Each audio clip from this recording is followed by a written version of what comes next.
मनमानित दिल छू लेने वाली कहानी। क्या जरूरत थी छोटी बहू बाहर से नाश्ता मिठाई लाने की? तुम्हें इस घर में आए हुए अभी कुछ महीने भी नहीं हुए और तुम अपनी मनमानी करने लगी हो। सरला जी ने गुस्से से अपनी छोटी बहू पूजा को डांट लगाई। पर मम्मी जी, भाभी के मायके वालों को सिर्फ सूखे नाश्ते चाय में भेजना मुझे अच्छा नहीं लगा, इसलिए पास के होटल से फटाफट गरम नाश्ता लेकर आ गई। पूजा ने अपना पक्ष रखा। देवरानी को अपनी तरफ से बोलता देख उसकी जेठानी ममता की आंखों से आंसू बह निकले। जो हिम्मत आज तक वह नहीं दिखा सकी थी, उसकी छोटी बहन समान देवरानी ने वह हिम्मत दिखाई थी। सुबह की सारी बात ममता की आंखों के सामने घूमने लगी। मम्मी जी, आज मेरे भाई भाभी हमसे मिलने आने वाले हैं। मैंने बताया था ना आपको कि वह यहाँ अपने दोस्त की शादी में शामिल होने आए हैं। सुबह ही बारात के साथ आए हैं, शाम को हमसे मिलने आएंगे। ममता ने अपनी सास सरला जी से कहा। सरला जी ने बहू की बात को सुनकर भी अनसुना कर दिया। कोई उत्साह नहीं दिखाया। उनके लिए नाश्ते में क्या बनाऊं? वे रात का खाना तो यहाँ नहीं खाएंगे, बस थोड़ी देर के लिए हमसे मिलने आएंगे। ममता ने फिर कहा, अभी से क्या तैयारी करना, तब की तब देखेंगे। चाय के साथ बिस्किट भुजिया रख देना, काफी होगा, सरला जी बोली। ममता उदास होकर अपने कमरे में चली गई। घर की नई नवेली छोटी बहू पूजा ये सब देख सुन रही थी।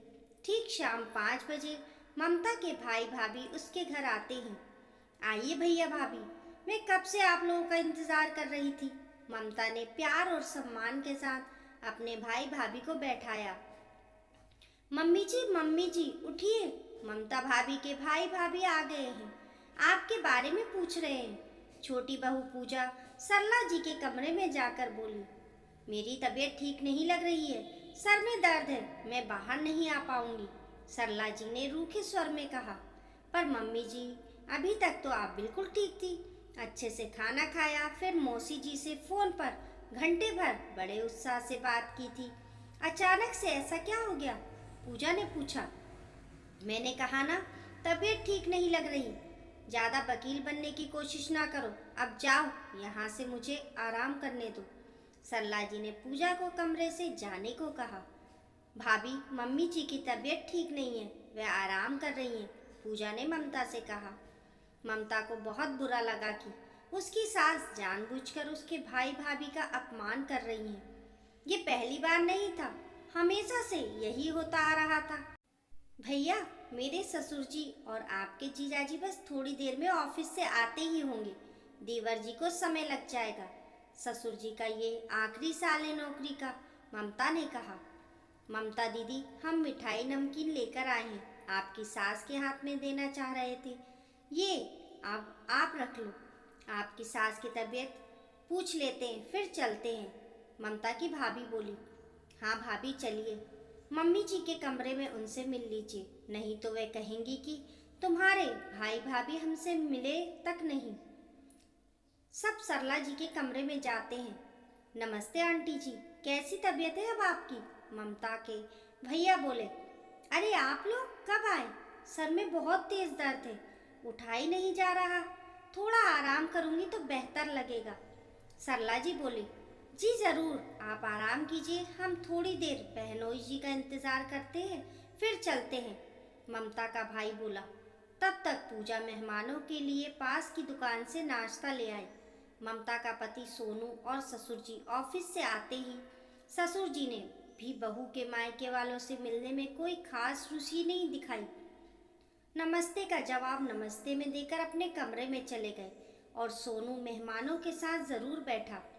ममता के भाई ने ममता और पूजा दोनों को शगुन का लिफाफा दिया और ममता की 2 साल की बेटी आशी को एक प्यारी सी डॉल गिफ्ट दी।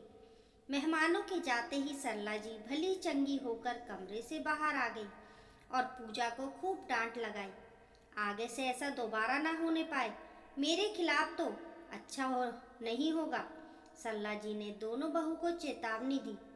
पूजा, शादी के बाद एक लड़की पर ससुराल और मायके दोनों जगह के लोगों को खुश करने की जिम्मेदारी होती है।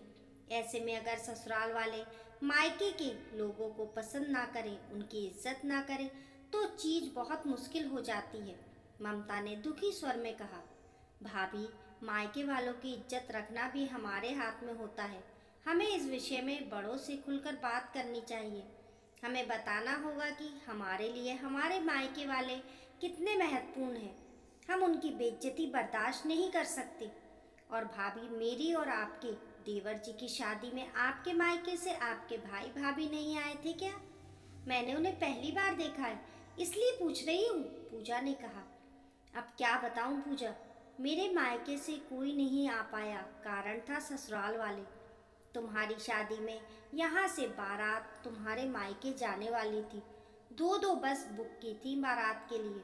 मेरा मायका जो यहाँ से कुछ घंटे की दूरी पर है।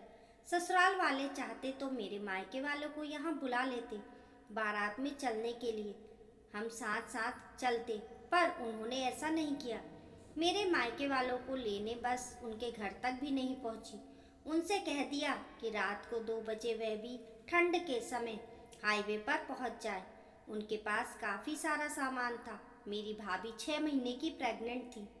मेरे ससुराल वालों का इस तरह का गैर जिम्मेदाराना रवैया मेरे मायके वालों को अच्छा नहीं लगा। तब मैंने ही उन्हें शादी में आने से मना कर दिया था। तब भी मेरे मायके वालों ने 11,000 का शगुन भेजा था। आज मेरे भाई के 3 महीने के बेटे को देने के लिए हमारी सास के पास 100 रुपये भी नहीं दिए। मेरी माँ ने हमेशा मुझे समझाया है कि बेटा, अपने सास ससुर के प्रति हमेशा सम्मान का व्यवहार रखो, भले ही वे मायके वालों को पसंद ना करते हों। ममता ने दुखी होकर पूजा से कहा। थोड़े दिनों बाद पूजा की मौसी का किसी काम से शहर में आना होता है। वे उनसे मिलने आती है। मौसी बहुत अच्छे स्वेटर बनाया करती थी।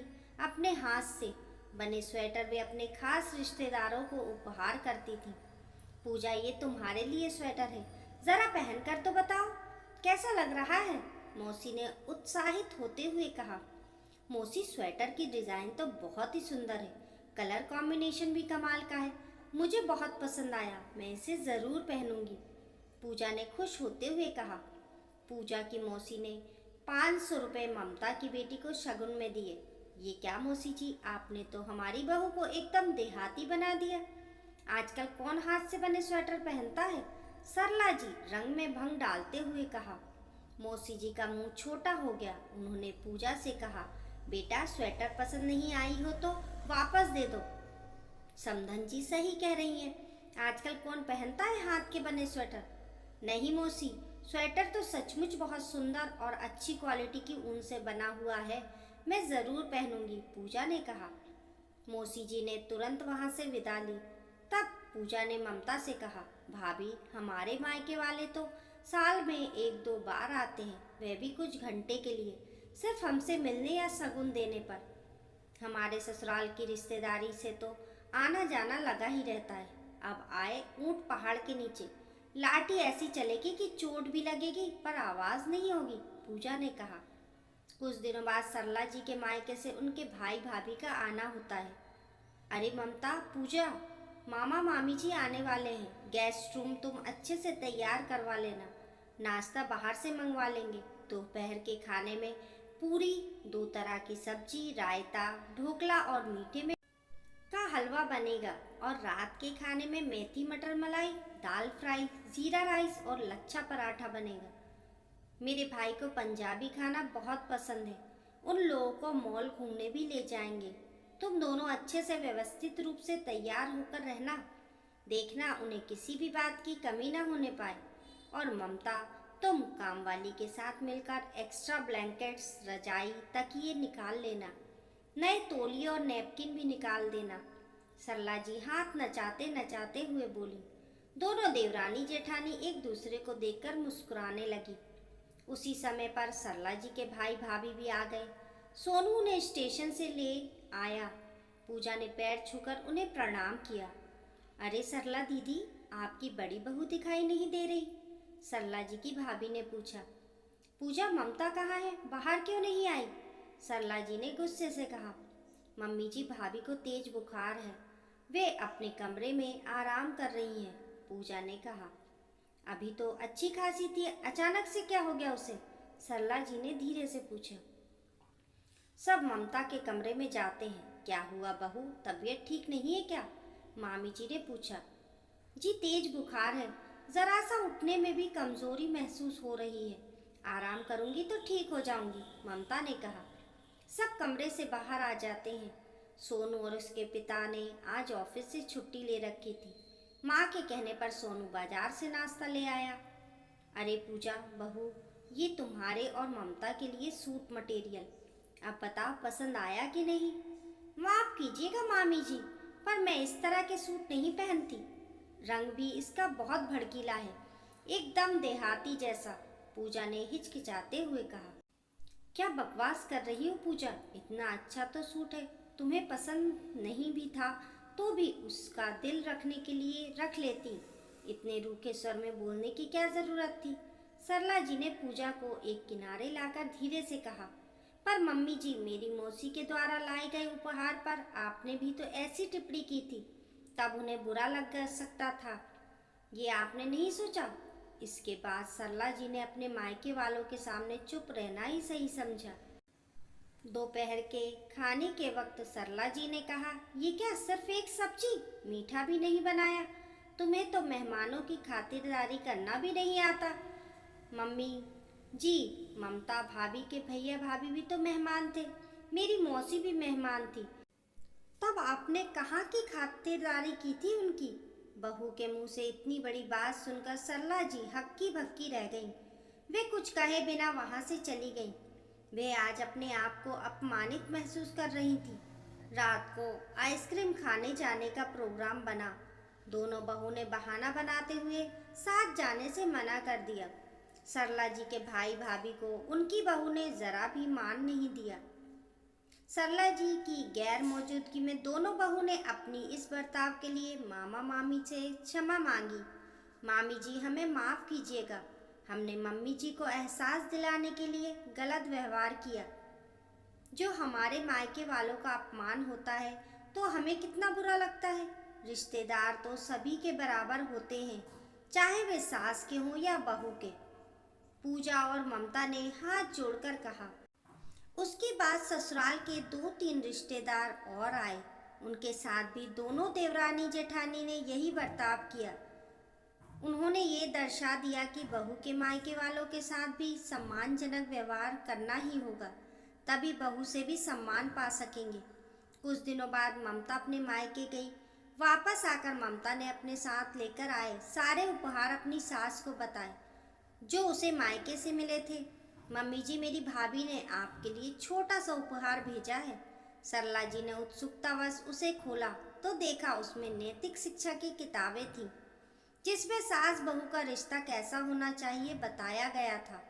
बहू के मायके वालों से ऐसा बर्ताव किया जाना चाहिए बताया गया था, जिसे देखकर सरला जी की त्योरियां चढ़ गईं। आपने तो बहू को निर्जीव समझ रखा है, आपके लिए बस आपकी इज्जत मायने रखती है। आपकी बहू की इज्जत और उसके मायके वालों की इज्जत से कुछ लेना देना नहीं है। बहू के मायके वाले चाहे कितना भी अच्छा क्यों ना दे, उसमें कमियां निकालना जरूरी होता है। आपका ऐसा ही व्यवहार रहा तो मेरे मायके से आगे से कुछ नहीं आएगा, ममता ने कहा। दोनों बहू ने अपनी सास को अच्छा सबक सिखा दिया था। देवरानी जेठानी की एकता के सामने सास की अकड़न हार गई। दोस्तों, बहू के मायके वालों का सम्मान भी जरूरी है, तभी आप बहू से भी सम्मान की अपेक्षा कर सकते हैं। इस कहानी को लेकर आपकी क्या राय है, हमें कमेंट करके ज़रूर बताइए। कहानी पसंद आने पर लाइक और शेयर करें। ऐसी ही अच्छी कहानियों के लिए चैनल को सब्सक्राइब करना ना भूलें। मिलते हैं फिर एक नई कहानी के साथ, तब तक के लिए नमस्कार।